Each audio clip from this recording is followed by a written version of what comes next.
Hi guys, my name is Rajan, also known as the Dentist Raj, and today we're going to be talking all about interviews. So today we're basically going to be discussing my own experience at interviews, how I prepared, how I went into the interview stage. I managed to get 4 interviews, I got an offer from 3, and then from King specifically, the dental school that I'm now at, I had an interview, and then just 4 weeks later I managed to get an offer. So if that gives you a little bit more confidence in listening to what I have to say, that's great. By no means am I an expert, but this is just my kind of thought process on the interview stage, how you should view the interview stage, and really how you can be successful at it from my point of view. So before we get into a breakdown of the video and how it's going to be laid out, I just want to say firstly that the most important thing for interviews is preparation.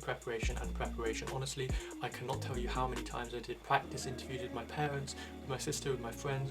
I also went for a more official practice interview at Past Dental, which was really helpful, and I also went to my school who were doing medical school interview practice type things, and I went to that even though it wasn't really related to dentistry, just so I could get that experience. By no means are you going to be able to completely get rid of that anxiety and nervousness that you get when you go to an interview. That will always be there. The stakes for an interview are massive, and so anyone who says they don't get nervous, I promise you're lying. What you can do is build up reassurance in yourself that you've done this before, you've been in this position before, and have that faith that you are able to tackle these questions confidently. So this video is going to be split into 3 sections. We're going to start by talking about attitude. I want to discuss the attitude that I had going into my interviews, my King's interview, and the attitude that I think you guys should have going into your interview, the thoughts that you should be having in your head when you do sit down with the interviewer in front of you. Secondly, we're going to be talking about internal questions. So those are questions about yourself, how you should go about answering questions which are to do with you, and how you can show yourself off that little bit better. And thirdly, we're going to be talking about external questions, so questions not involving you, likely involving and focusing on dentistry. We're going to be talking about how you can be successful in those questions, how you can display to the interviewer your knowledge and understanding of these specific topics. So in the video and the description, I have left some timestamps if you want to jump to those specific parts, but I highly recommend watching all of the video because I think each part is quite important and it leads itself on from point to point. Firstly, before we get started, if you're at the interview stage, do leave a like. Congratulations on getting your interview and I wish you the best of luck.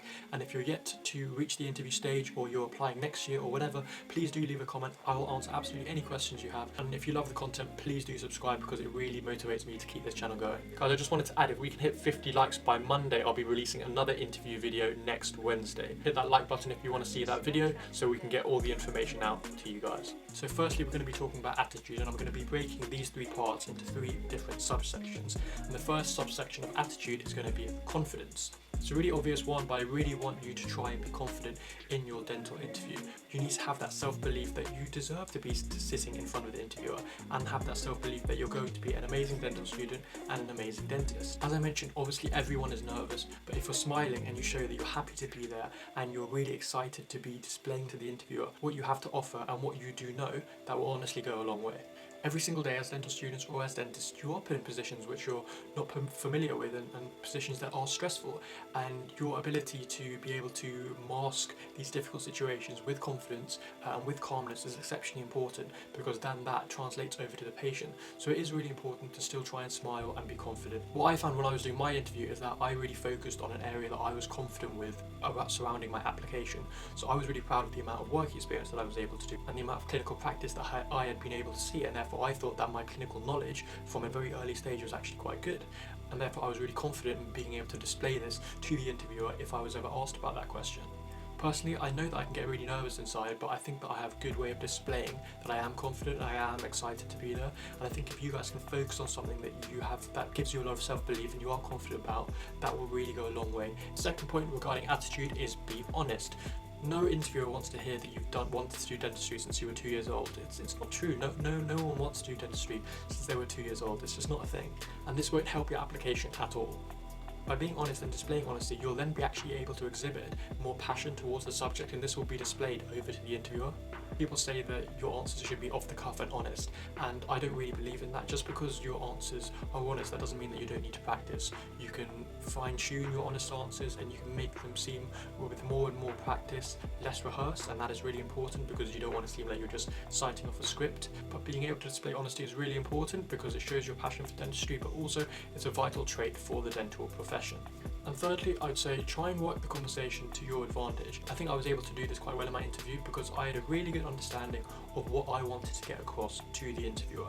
Even if it wasn't necessarily to do with the question, I would always try and find a way to draw that conversation to that aspect, because I knew that's what I had to offer to the dental school, that's what I had to offer in my answer to the interviewer, and if I was able to get that across, it would go a long way towards me being successful. Obviously, sometimes interviewers will ask you specific questions and you need to answer those specifically, but for more open-ended questions, try and have a really good idea of what you do want to get across, what your best aspects are of your application that are going to give you the best chance of actually being successful and getting that offer. And if you have a really good idea of that, it will help you in certain situations to display your knowledge, display your passion, whatever it might be, to the interviewer, which will really help you be successful. So I'll mention this in a bit more detail later, but for me, that was all to do with my cricket. A lot of experience being a leader, but also in a team and working within a team. And that is vital within dentistry, because as a dental profession, you're a leader of a team, so you need to be able to lead, but also at the same time simultaneously work in a team.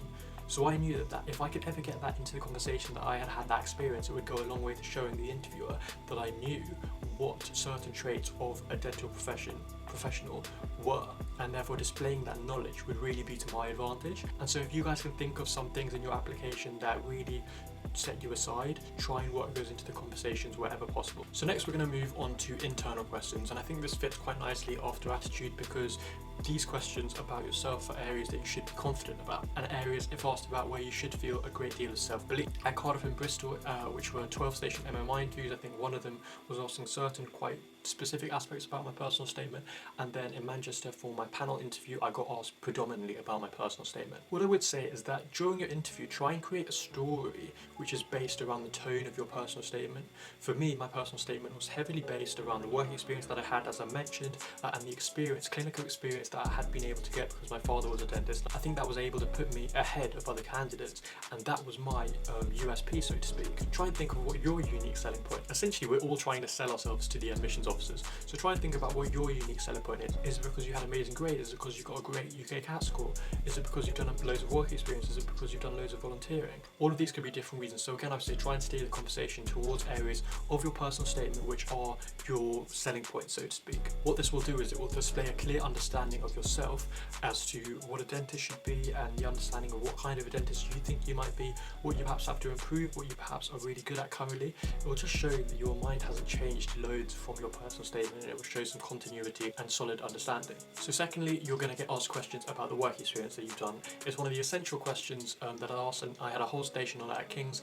And interviewers do want to know what you know about dentistry. Have you shown the passion to go out there and learn a bit more about dentistry? And so this is a really vital station. Now, yeah, it's great to have done absolutely loads of work experience and loads of different practices and get the most amount of work experience as possible. But I promise you, you can give just as good an answer having just gone to 1 or 2 practices as opposed to 10 or 15 that some candidates have. And this is because the interviewers don't care how much you've necessarily done, but more what you've learned from your work experience. Now, take that with a pinch of salt. I don't mean that you can just turn up for 2 days and that's it, because you won't have learned enough. But if you've done at least 3 to 4 weeks of work experience, regardless of if you've done 10 more or 15 more, which is great if you do, that won't necessarily be more important than what you've actually learned from your work experience. Now, I've mentioned the importance of this question, and I really think it's good to actually write down an answer of what you want to talk about in your work experience. So personally, as I've mentioned before, I think that my leadership and teamwork skills and what I've learned from my past experiences leading and within a team go a long way towards my application, and therefore the area that I wanted to focus on when talking about my work experience was finding out that a dental is a leader of a team within the dental environment.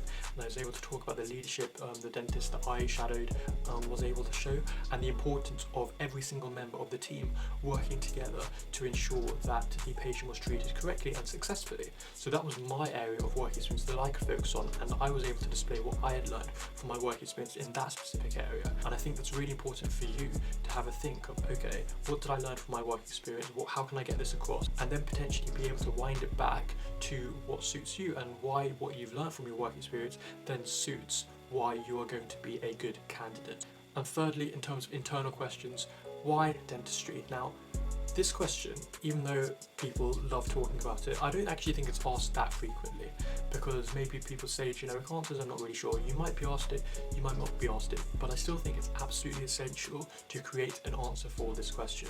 That's because by creating an answer in your head for this question, you actually depict your own story about what makes you passionate about dentistry, and this will lend itself to different questions and different answers. Again, taking in all the things that we spoke about within the attitude section, such as confidence and such as, importantly, honesty. Have a think about why you actually wanted to do dentistry, what drove you towards dentistry, what your apprehensions were towards dentistry. I think I never knew, and I said this in my interview, that I just thought a dentist would be able to change a patient's smile, and that was the most important thing that they could do. But what I learned over the course of my application was that dentists could actually save lives by early diagnosis, and I never knew that before. And that made me more passionate to want to do dentistry, because that's even more important than just transforming someone's life for function and aesthetics. So being able to tell that honest story of initially this is why I wanted to do dentistry, and it was this why I wanted to do dentistry, and now this is why I want to do dentistry because of what I've learned.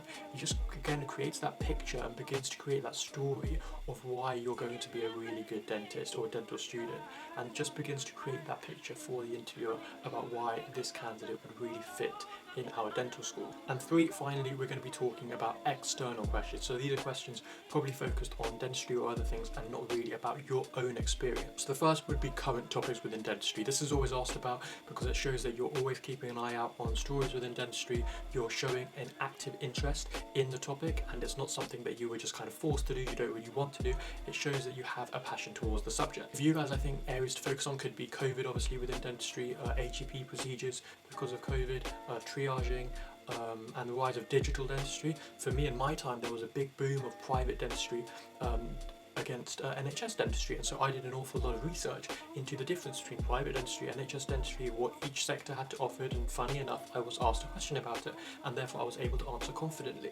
As well as keeping on top of everything dental related on the news or on social media, it's also really good to outsource stuff, and I actually outsourced a lot of magazines during my time, during the time of my application, and I think up from May of 2015, I applied 2015-16, so from May 2015 to around February or March, the end of my interviews, 2016, I outsourced a lot of magazines. So the Dental Update, I have about 12 copies of onto the Dental Update, which was really good, essentially updating you with everything, as you probably could have guessed, updating you with everything going on within dentistry. And then also another one, especially relevant to undergraduates, is the Young Dentist, and maybe something which is a bit more relevant to us as opposed to the more in-depth stuff that the Dental Update or dentistry.co.uk magazines might be doing. All this shows is that you are doing further research into the dental topic. Yes, it can be laborious at times, but you should enjoy it because it's what you're going to be doing for the rest of your life, and you never know, you might read an article in there which either sparks your passion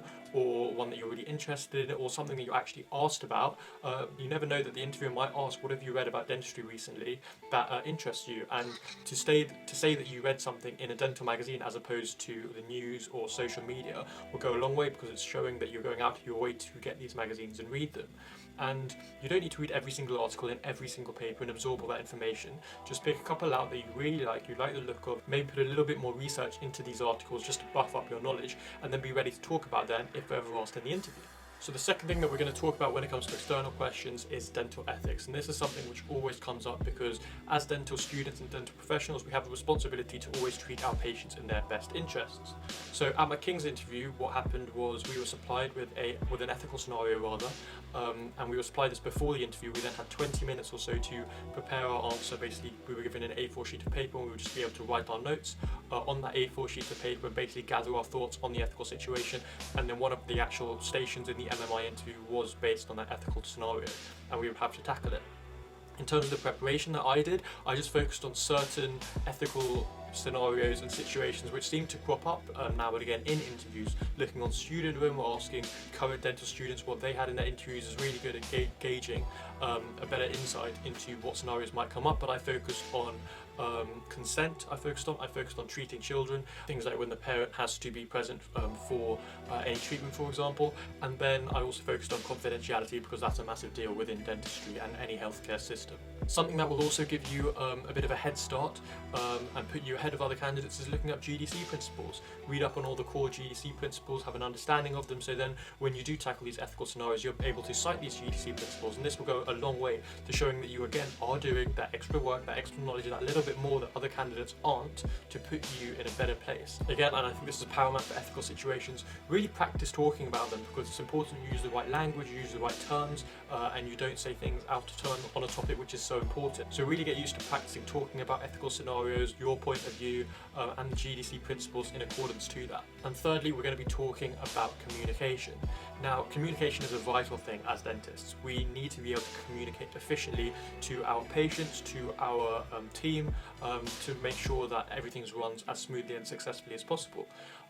As a dentist, you're only allowed to obtain consent from a patient if the patient actually understands what you're saying. So you might be trying to describe an extremely complicated procedure or treatment to the patient, and the patient may not understand all the dental jargon that you're going on about, so you need to be able to display all that complicated information in a simple and understandable manner. So King's was actually the only dentist school interview that I had which had a MMI station purely based for communication.